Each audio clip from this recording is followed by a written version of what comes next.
están? Bienvenidos, soy Jessica Soto Huerta. Iniciamos una edición más de este especial Congreso Futuro. Estamos revisando temas vinculados a la ciencia, tecnología, humanidades, arte e innovación que cientos de científicos nos han planteado en este encuentro con la ciencia y el conocimiento que nació en el año 2011 en la Comisión Desafíos del Futuro, que la integran los senadores Carolina Goich, Francisco Chaguán, Alfonso Urresti y Juan Antonio Colome, que cuenta con el respaldo de la Academia Chilena de Ciencias, las distintas universidades, el mundo político, público, privado y la sociedad civil. Les recuerdo que estamos transmitiendo en las distintas plataformas de diversas municipalidades de nuestro país a través de Congreso Futuro en tu comuna en línea. Todo esto gracias a la alianza entre el Senado y la Asociación Chilena de Municipalidades en este compromiso de acercar la ciencia y el conocimiento a toda la ciudadanía. Comenzamos entonces la revisión de este especial Congreso Futuro, reviviendo los futuros posibles. Comenzamos este especial Congreso Futuro con una invitada que tuvimos en el año 2018, Denise Nachmanovich. Ella es epistemóloga, doctora de la Pontificia Universidad Católica de Sao Paulo. Además es nutrióloga del pensamiento, máster en metodología de la investigación científica bioquímica, y su línea de investigación se centra en la construcción del saber, en el pensamiento complejo y también en los nuevos paradigmas en las ciencias. Denise, ¿cómo estás tú? Bienvenida a esta entrevista. Muy bien, muchísimas gracias, muy contenta de estar pudiendo conversar con ustedes nuevamente. Denise, queremos saber cuál ha sido tu experiencia en este periodo en el que el mundo se ha confinado, en el que el mundo se ha aislado y que estamos viviendo un periodo bastante crítico en temas de salud. ¿Cómo ha sido para ti? Bueno, ha sido de muchas formas distintas y además ha variado también con el tiempo. Yo llevo en este momento más de 5 meses sin salir de casa, lo cual es muy fuerte. En este sentido, para mí es muy importante aclarar que para mí las formas que se denominan eh, los procesos que estamos viviendo no nos ayudan a pensarlos. Yo no creo que estemos aislados, pero sí que estamos geolocalizados. Yo, ¿no? Si me ponen un GPS, estoy ancladita aquí en mi casa hace 5 meses, pero estoy relacionada con el mundo de muchísimas maneras y el mundo relacionado conmigo, porque lo que vino a mostrar el virus es precisamente eso, la interconexión de todo lo que existe y la inevitabilidad de esa interconexión y cómo tenemos que cuidarla. Entonces, Esto, un poco, sí. estos nuevos modos de presencia que son más bien virtuales, a distancia, bastante distinto a lo que estábamos acostumbrados. En parte y en parte, porque a tu casa no llega comida virtual. Estás comiendo la comida que comías siempre, en distintas versiones tal vez, pero llega la comida, llegan todo lo que la luz, el gas, el agua, hay montones de trabajadores que están sosteniendo esto. La naturaleza sigue produciendo y cuidándonos, porque nosotros nos alimentamos de las plantas, de los animales, que además tienen mucha más movilidad y aire más puro gracias a que nosotros nos movemos menos. O sea, lo que ha habido es un cambio muy radical de los modos de la presencia, de las formas de la interconexión y de la relación del humano-mundo. Esto es lo que dejas presente tú en un artículo que publicaste que se llama Pensar en tiempo de pandemia, que habla cómo el ser humano se ha vinculado en este tiempo, pero cómo también lo ha hecho en comparación con los gobiernos, con el pensamiento, con el sentir en el día a día. Tú hablaste de la geolocalización, hablas de los nuevos modos de presencia. ¿Esto viene para quedarse o va a cambiar post pandemia? Yo creo que va a haber, esto ha generado un revoltijo. Cuando ocurre, ¿no? Cuando estás en el medio de un revuelto, las cosas cambian, algunas quedan parecidas, otras no, algunas se quedan, otras se van. Nos permite revisar muchas cosas. Eh, Antes de la pandemia había una fuerte presión de muchas industrias informáticas relacionadas además con otras, de la educación, de la comunicación, etcétera, por una virtualización cada vez mayor. Y yo creo que la experiencia de la gente ha sido ver los límites, las deficiencias y la insuficiencia de la virtualización. Entonces creo que va a ser muy interesante ver cómo podemos trabajar para construir una relación entre estos modelos de la presencia virtual con la imprescindible, básica y fundamental presencia corporal, nutricia, afectiva, de cuerpo presente en la vida. Y algunas cuestiones, seguramente yo no tenía Zoom antes de la pandemia, aunque hacía trabajo virtual. Probablemente con mucha gente siga comunicándome con esta plataforma u otras, porque no es una cuestión de marcas. Al mismo tiempo, todos los trabajos que vengo haciendo, hay una marca muy notoria de valorización del trabajo personal, situado, afectivo, comunitario, de la presencia plena, como suele decirse. Entonces yo creo que lejos de eh, una mayor o extendida virtualización, o por lo menos espero colaborar para que así sea, yo propondría una mejor interrelación entre los modos de la presencia que permitan potenciar lo más posible el pensamiento y la vida que es situada, la vida no ¿Y es cómo virtual. sería eso? Esto tiene que ver sobre todo con cómo se interrelacionan, y cada campo es distinto, ¿no? Hay cosas que hoy, el no poder ver a mi médico personalmente, aunque tengo alguna consulta por Zoom, es una deficiencia enorme. Y había muchos grupos tratando de imponer nuevas formas, básicamente algorítmicas de medicina, que creo que van a sufrir un rudo golpe porque mundialmente tuvimos un experimento que nunca hubiéramos hecho, y es ver qué deficitario resulta. Al mismo tiempo, qué valioso puede ser en algunos espacios, ¿no? Yo no podría estar conversando ahora contigo que estás en Santiago de Chile y vamos a ser vistos por personas en muy distintos lugares del mundo si no tuviéramos esta oportunidad virtual.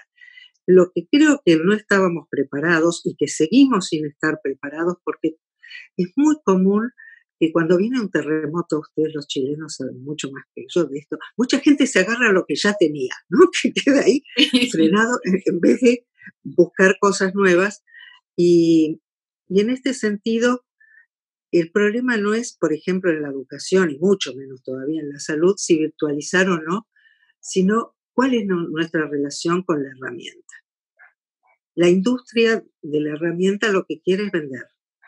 Los que queremos promover una vida donde la herramienta esté a favor de la vida y no la vida al servicio de la herramienta, queremos construir otras prácticas. En este sentido, pasar una educación basada en la investigación puede nutrirse muy bien de estas herramientas, porque la virtualidad ayuda mucho a investigar, pero la virtualidad algorítmica lo que hace es limitar más la capacidad de pensar y de indagar. Denise, tú eres docente. Me imagino que has tenido que realizar a través de esta plataforma clases, vincularte con tus alumnos. Esta es la forma que viene para quedarse. Tal como decías tú, no estábamos preparados para educar a través de plataforma. ¿Cuál ha sido tu experiencia? ¿Cómo ves tú? ¿Cómo han reaccionado también los alumnos con esta nueva forma de educación? Y si acaso esto hay que mejorarlo sí o sí. Yo creo que, insisto, para mí hay un lugar clave. Mi situación es distinta porque yo vengo trabajando en una renovación de la enseñanza a través de la virtualidad ya hace muchos años. Yo doy cursos online hace más de 10 años, así que yo estaba muy preparada, pero también sabía que la gran mayoría no lo está y lo que se suele hacer es pasar el formato presencial, que ya es un formato anacrónico, ni siquiera decimonónico, es un formato renacentista con suerte, y pasar ese formato rígido, unidireccional, del maestro impartiendo la lección, a una versión virtual con algún entretenimiento. Eso es malo en cualquiera de las situaciones. Entonces, creo que y espero, sinceramente, que nada de lo que está quede como está y que esto sea una invitación para reinventar las prácticas tanto las prácticas situadas copresenciales como las virtuales, que son otra forma de copresencia, y cómo se relacionan unas con las otras, porque todas están funcionando mal. Por eso es tan grande la insatisfacción. Denise, ¿seguimos siendo seres independientes o en realidad nos dimos cuenta que no éramos independientes, que éramos dependientes unos de otros, de las formas que teníamos de vivir, de la tecnología, de nuestra estructura diaria? ¿O en realidad somos seres independientes? Bueno, creo que nunca lo fuimos y nunca lo seremos, porque si uno se pone a pensar, cosa que no es muy habitual en nuestra cultura, que no nos da tiempo y nosotros lo aceptamos, la vida es intercambio. Tú respiras. Si dejas de respirar, fuiste. Tú comes. Si dejas de comer, fuiste. Eh, dejas eh, las cosas que no te sirven, para decirlo delicadamente, que sirven a otros y nutren a otros. Esto es lo que es interesantísimo, ¿no? Algo que para uno es desecho, para otro es nutriente. Entonces, la vida es una trama interconectada, siempre lo ha sido y siempre lo será. Ahora tenemos la oportunidad de darnos cuenta, pero estos discursos del aislamiento impiden que nos demos cuenta cabal de hasta qué punto estamos y seguimos conectados. Si tú te enfermas hoy, vas a ir al médico y el médico está atendiendo. Entonces, siempre vamos a estar interconectados. La dificultad es pensarnos interconectados. Venimos de una matriz conceptual mecanicista que no concibe esta trama. O sea, nunca vamos a ser independientes y vamos a tener que seguir trabajando de manera coordinada con otros y con las formas que tenemos de vivir, ¿o no? Totalmente, y con todos los elementos de la naturaleza, con el aire, el agua, el sol. El problema de esta pandemia es que un virus que estaba encantadoramente equilibrado dinámicamente en un ecosistema animal, se derramó, que el término se traduce de esa manera, en inglés es spillover, se derramó porque su ecosistema fue arrasado. Y al derramarse, aparecen infectando a los seres humanos, que además viajan y desparraman por todos lados esto. Y el problema serio hoy es no solo saber que somos interdependientes, sino aprender a cuidar y a comprender que la calidad de la vida depende de la calidad de esa interdependencia y no de más independencia. Denise, en pensar en tiempo de pandemia, tú también hablaste que ya se venía advirtiendo este tipo de pandemia hace mucho tiempo por distintos científicos, expertos, investigadores. A tu juicio, ¿es porque el ser humano no quiere escuchar, está tan sumido en su día a día, en su productivismo, como le llamas tú, en su eficientismo, que no sirve nada más que lo que él hace, no quiere escuchar? Yo no estoy segura que el ser humano no quiere escuchar, sino que los gobiernos no quieren escuchar. Los sistemas de poder no quieren escuchar, porque eso que ha producido la pandemia, que es sobre todo los mega emprendimientos de transformación a nivel planetario, la globalización del agronegocio, que implica la devastación de los suelos, eh, la megaminería, es un poco la megalomanía humana en la cual no estamos todos insertos de la misma manera. Pero así como decía que no somos independientes, aún no teniendo las mismas responsabilidades, es muy importante hoy restituir cada ciudadano su potencia para estar presente y activo en la construcción de su vida y de la vida comunitaria. Porque este arrasamiento de los ecosistemas también es un arrasamiento de nuestro ecosistema, de nuestra forma y posibilidades de vida, ¿no? Si se va el planeta, nosotros iremos con él. Dentro de este artículo tú hablas de la cuarta herida narcisista. Primero, Copérnico nos hizo abandonar esta idea de que la Tierra era el centro del universo. Luego, Darwin nos dice que somos un animal entre otros. Y Freud abrió la experiencia humana para coger territorios del inconsciente. ¿Cuál es la cuarta herida narcisista, a tu juicio? Es la ruptura espero, definitiva del antropocentrismo, de la creencia que el ser humano trasciende y debe o puede dominar a la naturaleza. Es la aceptación de ser una parte entre partes y no más importante.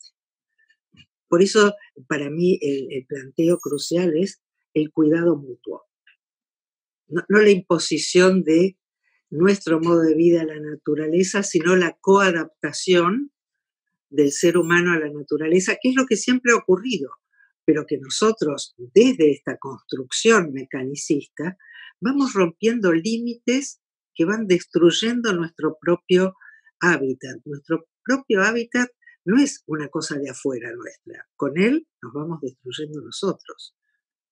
En este artículo también hablabas de la productivitis, que era la gran enfermedad de esta pandemia. Los seres humanos estamos preocupados de producir, las empresas también, los gobiernos también, y también de la eficientitis. A tu juicio, post pandemia, ¿nosotros vamos a disminuir este nivel? ¿Vamos a cuestionarnos en realidad a qué nivel estábamos llegando de la productivitis o en realidad no hemos aprendido nada? Algunos no quieren aprender nada, otros les cuesta mucho, otros espero que sí. Yo en general no hago mucho futurismo, pero sí tengo claro a qué quiero aportar, ¿no? ¿Cómo quiero yo participar en esta trama de la vida? Y creo que realmente la productivitis es una enfermedad que en un sentido tiene mucho que ver con lo viral. Tú sabes que los virus más infectivos, los más agresivos, matan mucho y mueren rápido, porque destruyen a sus huéspedes.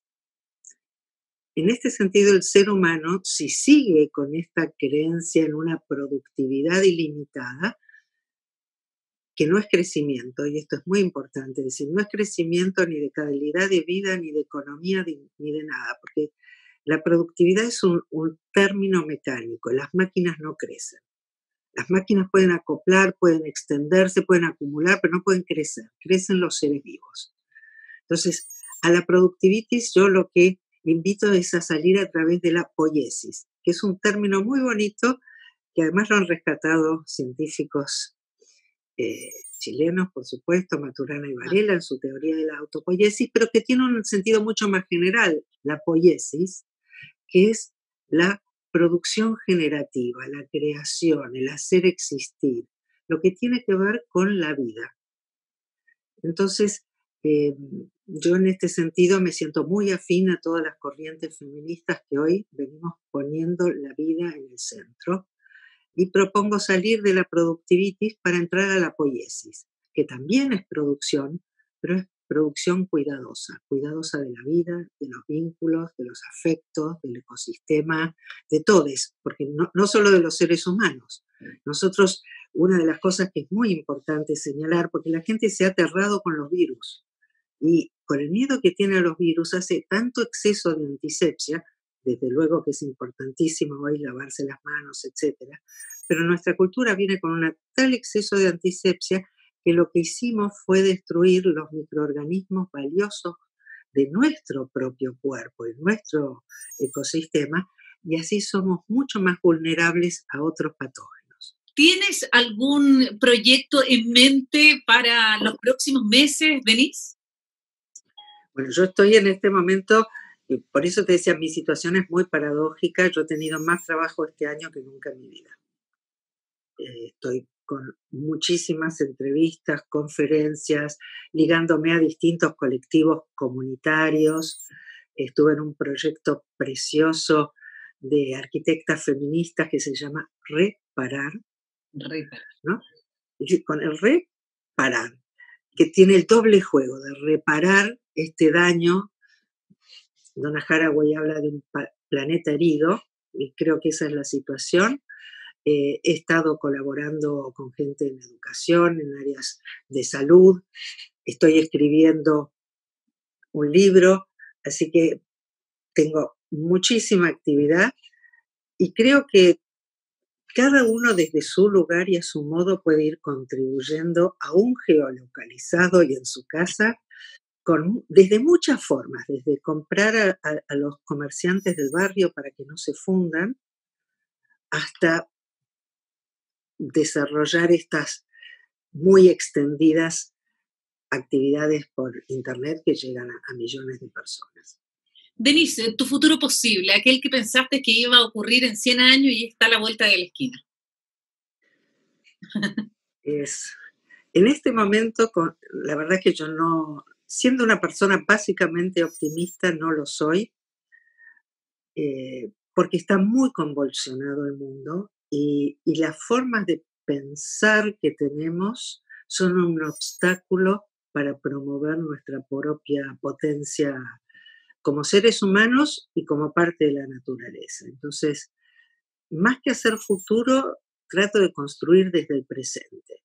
Y desde ese presente creo que ha habido también rasgos tremendamente hermosos actuales de todo el personal de salud del mundo entero que ha puesto su vida en riesgo para cuidarnos a los demás, de los agricultores que siguieron trabajando para alimentarnos a los demás, de los investigadores que están trabajando a full para producir desde vacunas hasta nuevas formas de protección. Creo que ha habido muchísimo más despliegue de potencia humana en este sentido comunitario, pero que tiene un gran obstáculo desde los modos instituidos de la política en el mundo entero, incluso te diría sin grandes diferencias ideológicas, que el centro está en cómo construir comunidad. ¿Cómo construimos comunidad? Gracias, Denise, por esta entrevista, pero antes quiero que invites a aquellos que nos están viendo, ¿dónde podemos encontrar más de tu trabajo? ¿Dónde podemos buscarlo en las redes? La verdad que es bastante fácil. Mi nombre es Denise Nachmanovich, supongo que ustedes pondrán, y está en mi página web, pero además si googlean, como tengo la suerte de un nombre raro, me van a encontrar por todos lados. Mi página está bastante concentrado, pero hay muchísimo material. En YouTube hay un canal, en Facebook, en todos lados. La verdad que es fácil si uno desea encontrar algo. Complejidades del Saber, un libro de 2019 que recomendamos, que es de tu autoría, recomendamos para que la gente lo lea. Muchas gracias, Denise, por esta entrevista. De vuelta de la pausa, vamos a revisar la exposición que tú ofreciste en Congreso Futuro 2018. Se llama Mirando con nuevos ojos para encontrar nuevas visiones. Estuviste en 2018 en Congreso Futuro, así que muchas gracias por haber estado con nosotros el día de hoy. Muchísimas gracias a ustedes.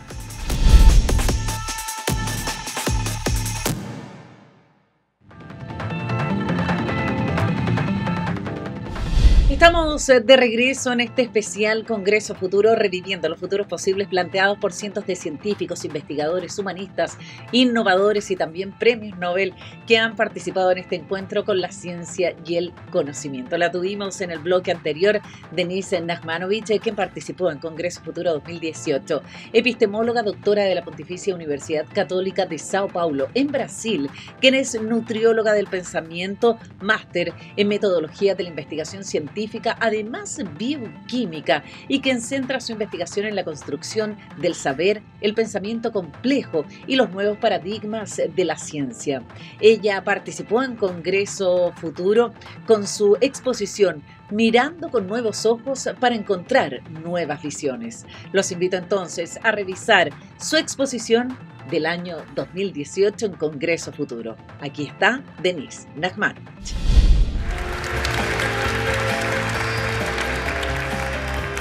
Buenas tardes a todos.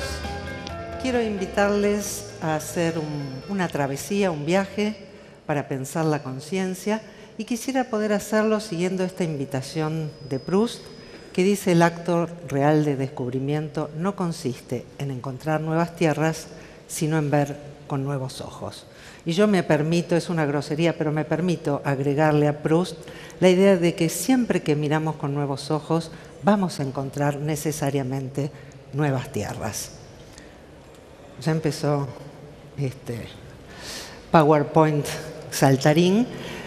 El primer momento que quiero compartir con ustedes, yo podría llamarlo el parto de la conciencia. Y es un momento en la modernidad. La noción de conciencia no tenía ninguna importancia histórica antes en nuestra cultura. Y es un momento muy peculiar que voy a tomar solo un aspecto, que es la reflexión de Descartes. Y quiero aclarar que no lo voy a presentar como el malo de la película, aunque no coincida en muchas cosas con él. Fue un grandioso pensador, un padre de la modernidad, y le debemos muchísimo. Pero también, cuando algo se vuelve dogma, termina cerrando aquello que fue abierto. Y ese parto de la razón tiene que ver con que en la época de Descartes, que en algún sentido tiene algo común con la nuestra, se estaba cayendo un modo de vida, se estaba erosionando una forma de pensar. Las nuevas ideas no tenían mucho lugar, y entonces Descartes decidió dudar de todo. Y en ese camino de la duda, empezó dudando de la herencia cultural, de lo que le habían enseñado sus maestros, siguió dudando de su cuerpo, de la existencia misma de su cuerpo. Algo que ya, de hecho, si bien él había creído dejar atrás a los maestros, de alguna manera había empezado en Grecia con la idea de que los sentidos nos engañan. Y es que los sentidos nos presentan un mundo diverso y dan lugar a diversas formas de pensar. Y lo que va construyendo nuestra cultura, y en esto no es ajena la construcción cartesiana, es el privilegio de un único punto de vista. Este punto de vista que nace de dudar del cuerpo, de dudar del otro, de dudar de la comunidad, de dudar de prácticamente todo, hasta que un día, frente a la estufa, Descartes encuentra que hay algo de lo que no puede dudar, y es de que está dudando. La conciencia de que está dudando. Y ahí es la piedra basal de una nueva certeza que hasta el día de hoy nos acompaña. Pero no debemos olvidar todo lo que dejó en el camino. Si miramos allí, queda de un lado el sujeto y del otro el objeto. Queda del lado un mundo interno completamente separado del mundo externo. Queda la naturaleza a la que el hombre empieza a creer que está enfrentado en lugar de pensar que pertenece a ella. Queda un individuo separado de su comunidad y queda una mente separada del cuerpo. Vamos un poquito más a fondo en esta separación entre el cuerpo y la mente, porque es central para la construcción de esta idea muy peculiar de conciencia, que está muy relacionada con la razón y con el conocimiento, que se va forjando en la modernidad. Y es una idea de que el sujeto, yo, ustedes, cualquiera, refleja el mundo externo tal cual es, como en esa diapositiva. Pero en esa diapositiva, mi ilustrador, Mariano Lucano, todavía puso una persona. Debería haber puesto directamente un espejo, porque el sujeto que con tanta dificultad había nacido resulta encerrado en ese espejo. Pero a la vez, y esto es muy interesante para mí, ese mismo sujeto que tiene que reflejar, o sea, que tiene que observar el mundo sin participar en la observación, una cosa realmente extraordinaria. Al mismo tiempo le estamos pidiendo que controle al cuerpo, que domine a los instintos y a las pasiones que nuestra cultura ha temido y sigue temiendo. Porque no es casual que este punto de vista objetivo, que esta construcción racional, esto me lo enseñó en una hermosa conversación Evelyn Fox Keller, este punto de vista desde ningún lugar y sin ningún cuerpo era casualmente masculino.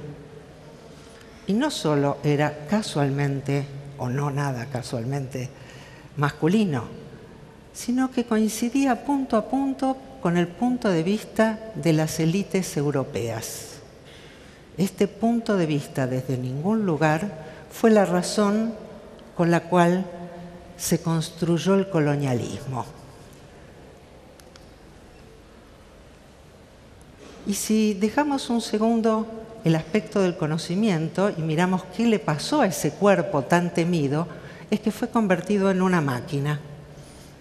Y esa máquina parecía estar conducida con un fantasma Un fantasma al que nadie se atrevió a explorar, porque el sujeto ese que nació para ser un espejo tenía que estar afuera del cuadro del conocimiento. Tenía que puramente reflejar y por lo tanto no podía verse él mismo. Y entonces en la modernidad se construyó una de las teorías científicas que algún día nos reiremos de ellas si no fuera por las desastrosas consecuencias que tuvo, como se han reído de las teorías medievales del flogisto, y es el conductismo. La idea de explicar la mente sin la mente, la idea que la vida mental humana está reducida a un amasijo de reflejos entre un input y un output que va a ser evaluado como una caja negra y que hasta el día de hoy en muchas universidades sigue siendo un espacio fundamental de construcción de conocimiento. Esta idea que hace de nuestra vida una no vida y de nuestra mente una no mente.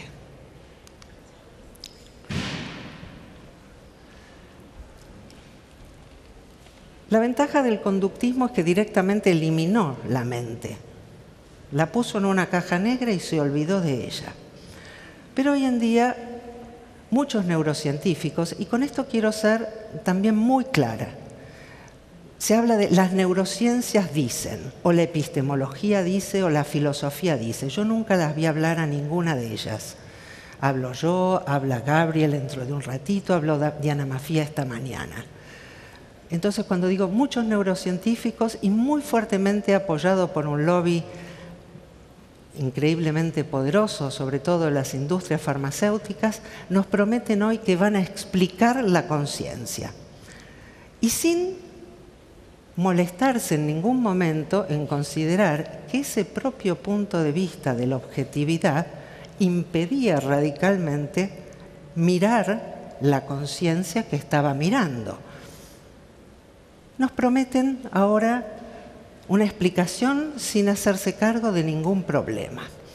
Yo voy a ir directamente a lo que creo que es imposible de esa explicación.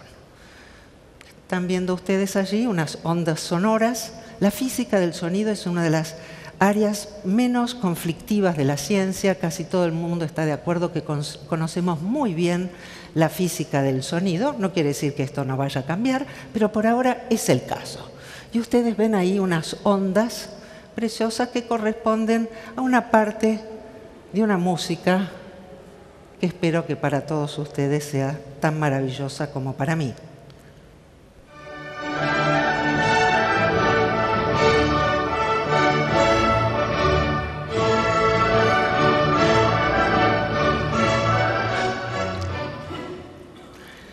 ¿Ustedes creen que esas ondas les explicaron algo de su experiencia de la música?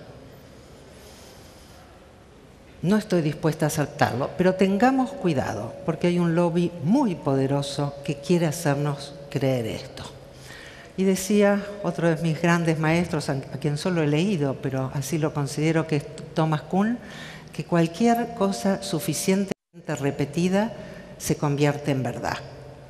Y tienen todos los medios a su disposición. Entonces, me parece que tenemos que volver a revisar nuestra noción de sujeto, nuestra noción de conocimiento, nuestra concepción de la conciencia. La conciencia no estaba en el sonido y no estaba tampoco en el oído. Y mal que les pese a los neurocentristas, que no son neurocientíficos, son neurocentristas, mal que les pese a ellos, no estaba en el cerebro. Porque la experiencia de la música es la experiencia de un encuentro de un ser vivo afectivo con un mundo que tiene una historia. Yo puse, porque ya la tenía preparada y ya me habían obligado a mandarla y demás, la Novena Sinfonía, porque además me alegra y eso ayuda mucho. Pero anoche tuvimos el honor de ir a la invitación de la presidenta Bachelet a comer en La Moneda, la primera vez que yo entro en La Moneda, No quise venir a Chile durante todo el periodo de Pinochet, recién empecé a venir después. Y cuando salimos con unos amigos, no pudimos evitar buscar, y por suerte teníamos conexión, ese bellísimo tema de Pablo Milanés que dice: yo pisaré las calles nuevamente, yo pisaré las calles de Santiago ensangrentado. No me permito cantarlo, pero creo que cuando uno escucha ese tema, no escucha una música ahora, separado de una historia. Recuerdo aquel 11 de marzo en Buenos Aires que salimos a la calle diciendo: hermanos chilenos, no bajen sus banderas. No nos fue muy bien. Pero yo cada vez que veo la moneda, que escucho ese tema, mi conciencia está atravesada por muchísimos afectos, por muchísimos movimientos inconscientes que van configurando una experiencia riquísima que no se puede reducir a una foto fija y que no se reduce jamás a un cablerío que pueda explicarlo. Esto no quiere decir de ninguna manera que las neurociencias nos puedan aportar algo, pueden aportar muchísimo. De hecho, una de las cosas interesantes que están encontrando es el inconsciente por todas partes, porque efectivamente gran parte de nuestra vida es inconsciente. Pero da cosita nombrar a Freud, entonces lo dicen un poquito y lo borran diciendo: bueno, esto sí, pero la gran mayoría no. Pero sobre todo no tratan el tema del inconsciente, porque ahí se notaría claramente que la metodología empleada no es la adecuada. Porque la objetividad fue la imposición de un punto de vista, la negación de que ese punto de vista era un punto de vista entre muchos otros, y un punto de vista que además no podía verse a sí mismo. Por eso una de las dificultades contemporáneas más importantes para mí es cómo volvemos a integrar todo eso que Descartes y sobre todo sus continuadores desarmaron completamente. Cómo integramos el cuerpo, el otro, la presencia viva. Y lamentablemente la propuesta del cientificismo tiene mucho que ver con este señor. ¿Lo conocen? ¿Saben cómo se llama? No. Yo sabía que iba a pasar, estaba todo fríamente calculado. Esta es la criatura. Frankenstein era el médico. Y Mary Shelley sabía perfectamente quién era el monstruo. El monstruo era el médico, que a partir de retazos cadavéricos quería crear un cuerpo vivo.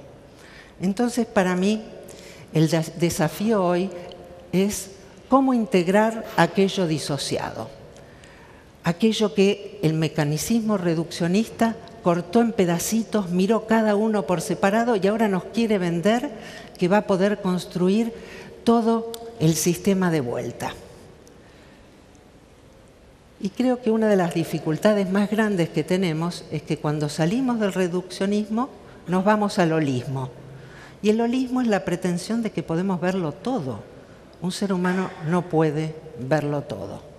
Decía otro de mis maestros, Paul Weiss, que el nivel holístico es el nivel de atención del observador. Hay muchos niveles holísticos, lo que no hay es una posibilidad de conocer el todo como tal. Por eso, todos estos ausentes no podemos invitarlos y decir: vengan, los vamos a sumar ahora, los habíamos echado, pero los vamos a sumar. Tenemos que construir otra mirada. A esta mirada yo la llamo dinámica vincular. La dinámica vincular tiene que ver entonces con pensar desde el encuentro, con pensar en procesos y no en objetos, y con pensar desde un encuentro vivo. Una de las cosas que más me asusta cuando leo algunos trabajos de los neurocientíficos, que ahora hablan del cerebro solamente, ya no la persona, olvídense, es el cerebro solito, y pronto vamos a llegar, así como hubo un gen egoísta, vamos a llegar a la neurona solipsista. Y lo que más me preocupa es precisamente una idea de que el otro ser humano, ustedes que están allí, yo para empatizar con ustedes tengo una teoría de la mente. Yo creo que solamente a cierta gente que vive muy aislada y en modelos muy extraños que no tienen nada que ver con los nuestros, puede llegar a decir semejante cosa. Yo lo miro a mi marido y no deduzco ni interpreto su mirada de amor. Yo siento esa mirada de amor en una historia de miradas de amor. No hablo de las otras miradas porque también las interpreto también en esa historia. Entonces, creo que el gran desafío es volver a encontrar ese cuerpo que expulsamos. Decía Spinoza una pregunta fundamental. No sabemos quién sabe lo que puede un cuerpo, porque no se trata de seguir en la disociación del cuerpo y la mente, pero sí en aceptar la multiplicidad de puntos de vista que nuestra experiencia va produciendo, pero siempre en una integración desde el ser vivo. El ser vivo no integra cualquier cosa según categorías abstractas, sino según lo que va necesitando en su vivir.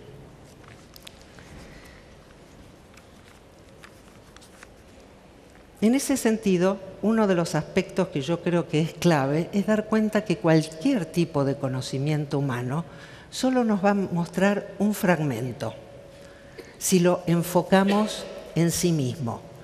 Pero si nosotros somos capaces de conectar con la vida y comprender la trama de la vida, ese fragmento ya no es un fragmento, es un detalle.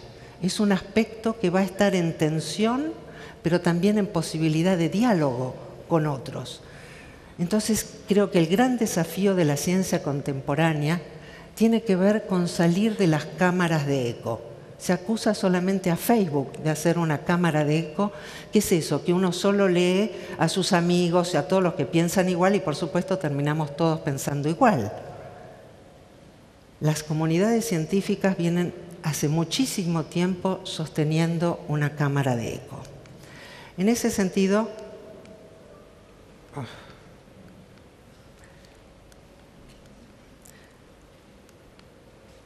creo que el desafío que tenemos, y voy a poner un ejemplo muy específico para entender la conciencia desde dos puntos de vista diferentes.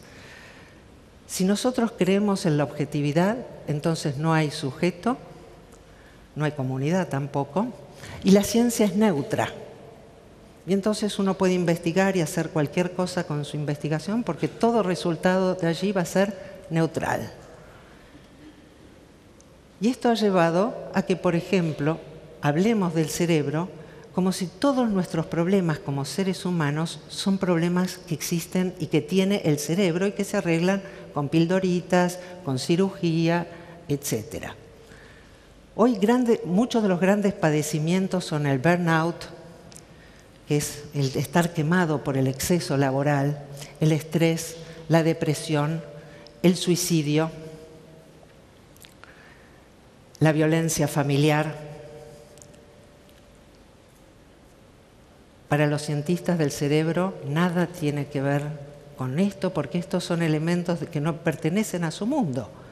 Todo se trata de una nueva droga, un estudio de la sinapsis y olvidamos que todos estos síndromes han crecido exponencialmente cuando el neoliberalismo contemporáneo destruyó la jornada laboral para crear una jornada que se extiende prácticamente 10 o 12 o 15 horas toda la semana, cuando se destruyen los vínculos familiares porque la gente está en los lugares de trabajo y esto destruye los vínculos. Entonces, si volvemos a pensar desde la vida, ningún problema humano está ubicado en el cerebro. Ningún problema humano es independiente de nuestro cuerpo vivo, por supuesto, incluido el cerebro en él. Por eso yo quiero terminar esta exposición invitándoles a una aventura de pensar, de salir de la búsqueda de teorías cerradas y explicaciones definitivas, a despedirnos del absoluto junto con Pessoa, que decía: de todo quedaron tres cosas: la certeza de que estaba siempre comenzando, la certeza de que habría siempre de seguir y la certeza que sería interrumpido antes de terminar. Hacer de la interrupción un camino nuevo, hacer de la caída un paso de danza, del miedo una escalera, del sueño un puente, de la búsqueda un encuentro. Por una ciencia con conciencia. Gracias.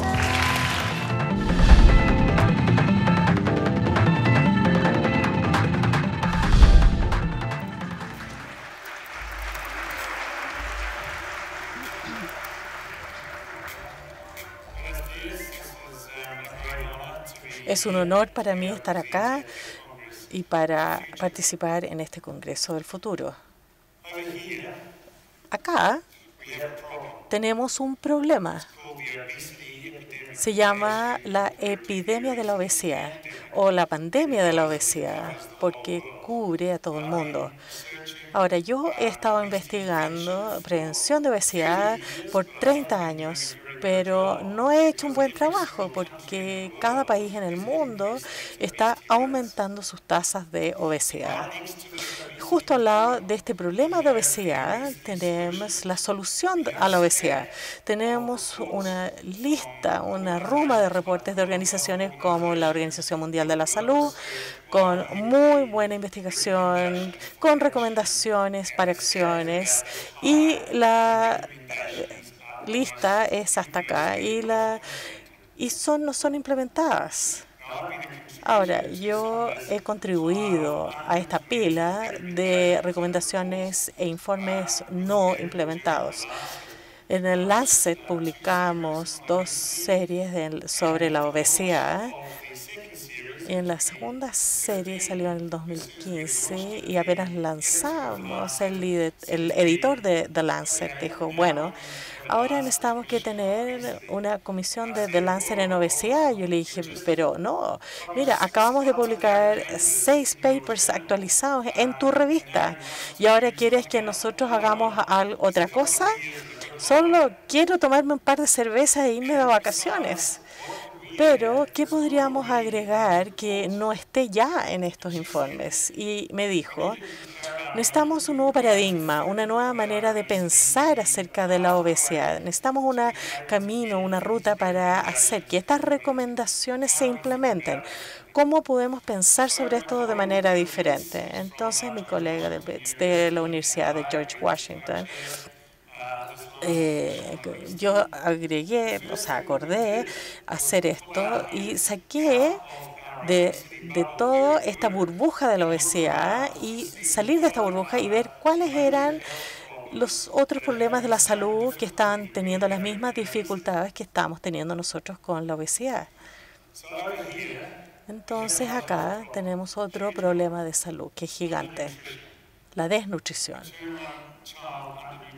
Desnutrición también maternal, niños con crecimiento retardado y deficiencias. Todos estos son problemas gigantes en muchas partes del mundo, incluyendo algunos países ricos, especialmente en deficiencias de micronutrientes.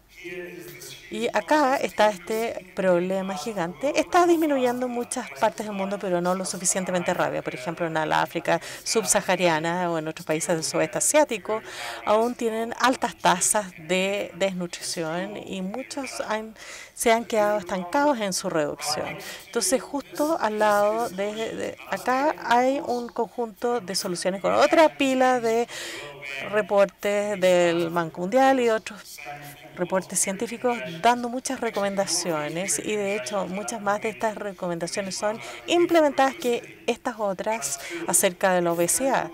Pero si se implementaran, entonces la desnutrición bajaría en la trayectoria o tendencia que esperamos. Y acá, en este otro lado, tenemos otra pandemia gigante, el cambio climático. Técnicamente, el cambio climático no es una enfermedad, pero como vemos, el cambio climático se convierte en una emergencia climática y estamos viendo la muerte aumentando. Y yo lo llamo una pandemia porque va a crear mucha enfermedad en los años venideros. Entonces, acá tenemos el cambio climático y justo al lado del cambio climático ustedes tenemos otra pila de reportes de paneles del gobierno acerca del cambio climático y que han estado ignorando por décadas. Entonces, 3 silos grandes de pandemias gigantes. ¿Cómo están conectadas? ¿Cuál es la relación entre ellas? En la comisión de The Lancet, en la comisión de ella, cuando estábamos teniendo ideas, hicimos un viaje por múltiples países, tuvimos 9 talleres en diferentes países alrededor del mundo. Invitamos a esos talleres a expertos en cambio climático, desnutrición y obesidad. Y les dijimos, antes de que pusiéramos nuestras ideas en la mesa, les dijimos y les hicimos anotar, ¿cómo crees tú que estas 3 cosas están conectadas? Y fue interesante escuchar su respuesta. La mayor parte de ellos obviamente sabían que el cambio climático va a producir inseguridad alimentaria y mucha más desnutrición, especialmente para países pobres y poblaciones pobres. Muchos de ellos sabían y habían escrito de que la desnutrición fetal y la infantil es un factor de riesgo para obesidad. Incluso algunos sabían de que algunos programas alimentarios para tratar de disminuir la desnutrición estaban contribuyendo a la obesidad. Y aún como sucedía en los años 70 y en los 80. Algunos de ellos dijeron, mira, estas 3 cosas tienen impulsores comunes, pero había como una vaguedad en cuanto a lo que era. Y muchos reconocieron de que cada uno de ellos tiene una pila de recomendaciones no implementadas y es así también como están conectadas en ese sentido. Entonces, este tema de recomendaciones no implementadas lo llamamos inercia de las políticas. Piense como un desperdicio que está encima de esto, un peso que está encima de esto que no deja que sean implementadas. Y tiene 3 causas generales, 3 características. Primero, es la oposición de la industria. La conversión del poder económico, el poder político a través del lobbying o cabildeo, para no crear las condiciones para que se implemente. Lo segundo es también la reticencia del gobierno para regular. Los gobiernos alrededor del mundo no quieren hacer eso. Muchos gobiernos son corruptos, muchos gobiernos son débiles e incluso gobiernos sólidos y robustos. Yo considero a mi país como un país robusto. Aún así, no implementamos estas políticas debido a la falta de voluntad de luchar contra la industria alimentaria. Hay muy pocos políticos que están dispuestos a hacer esto. Ustedes tienen uno acá, que es el senador Girardi, que es un campeón de las políticas alimentarias y lo ha sido por décadas. Y ha logrado empujar las políticas alimentarias que hoy, como dijo Marion, colocan a Chile en un lugar de liderazgo en el mundo para tener políticas de alimentos saludables. Pero no hay muchos senadores Girardi alrededor del mundo. Y el tercer punto es la falta de la demanda pública por política. Eso somos nosotros. Esta es la sociedad civil, los consumidores, los ciudadanos, los profesionales de la salud. Nosotros apoyamos estos documentos, incluso hemos escrito algunos de ellos, pero es un apoyo silencioso, no ruidoso. Y tampoco no se traduce en presión para el cambio. Si vamos a perturbar el sistema, yo creo que la falta de demanda pública por sociedad, yo creo que el gigante que está dormido es la sociedad civil.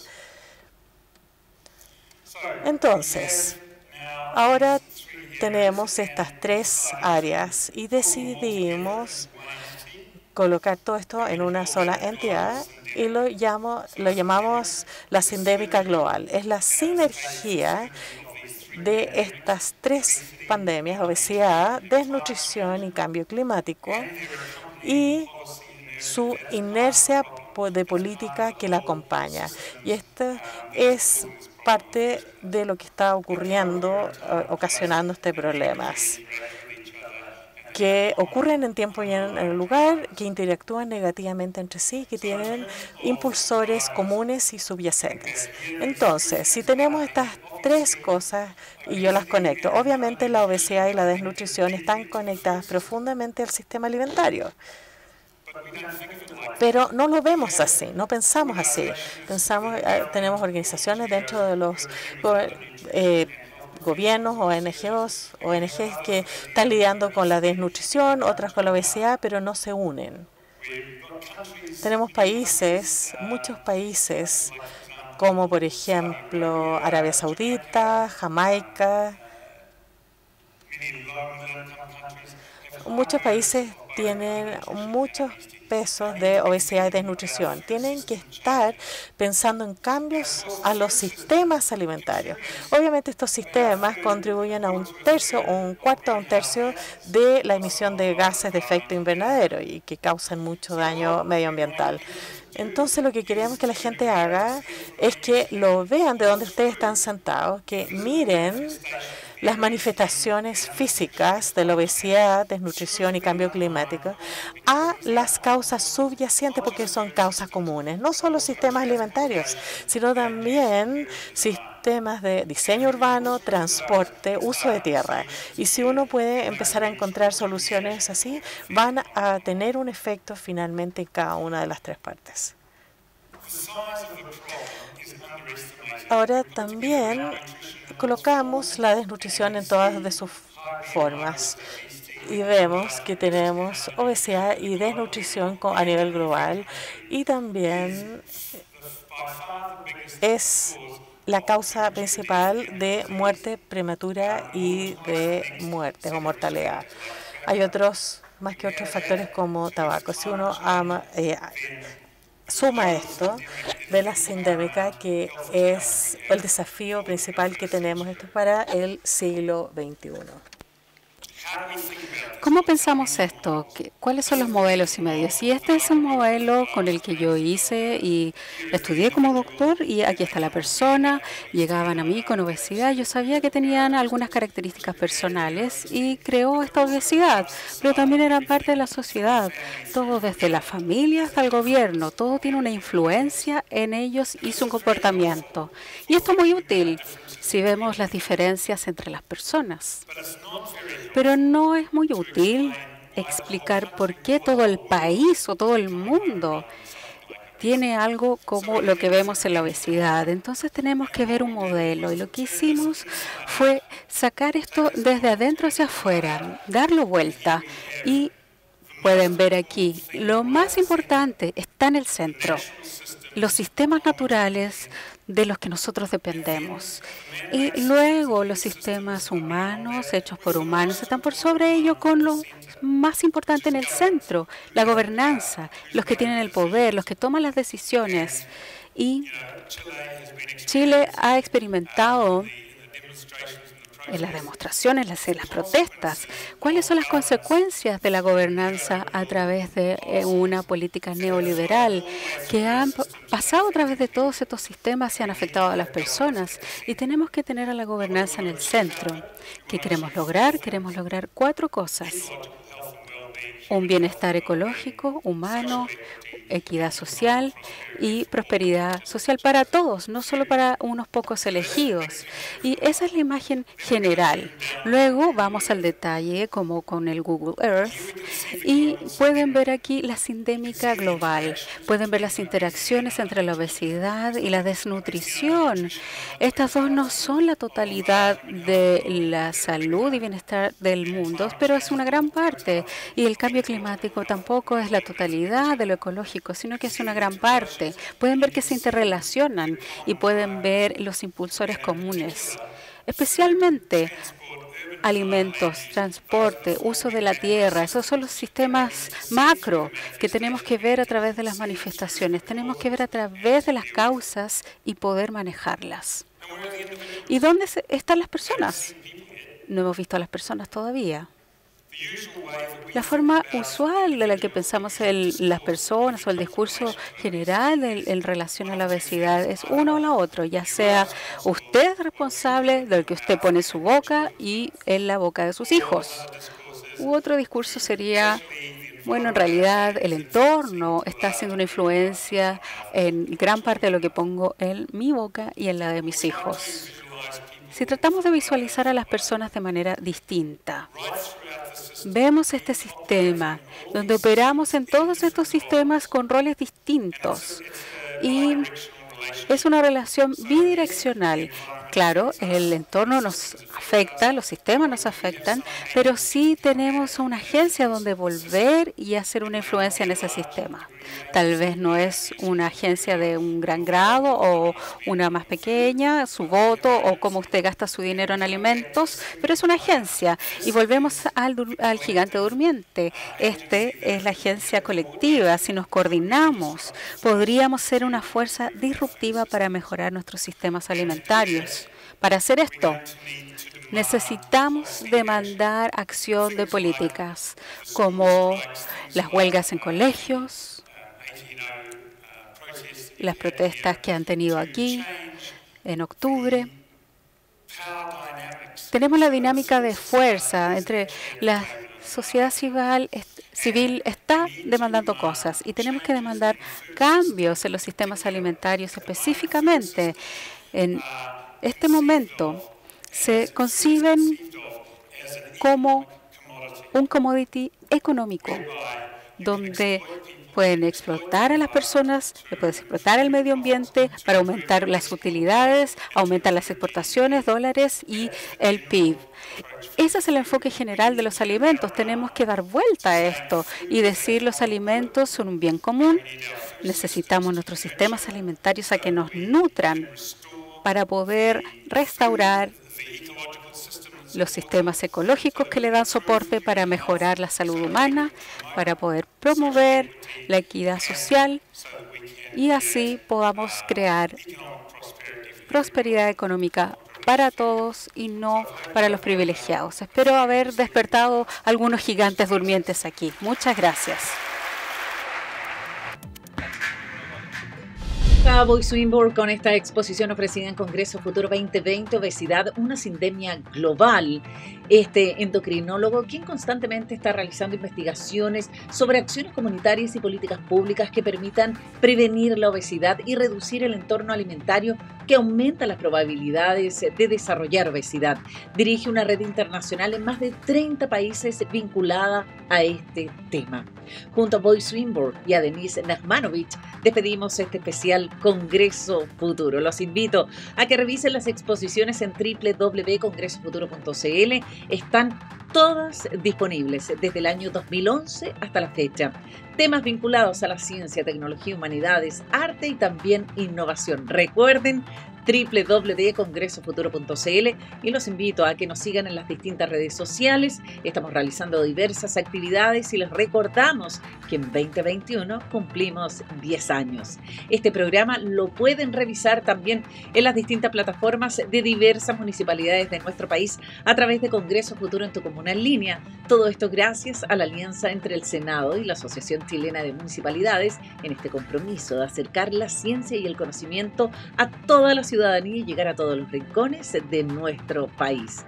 Soy Jessica Soto Huerta, gracias por habernos acompañado. Los dejo invitados a que nos juntemos en una próxima edición de este especial Congreso Futuro para seguir reviviendo los futuros posibles. Cuídense.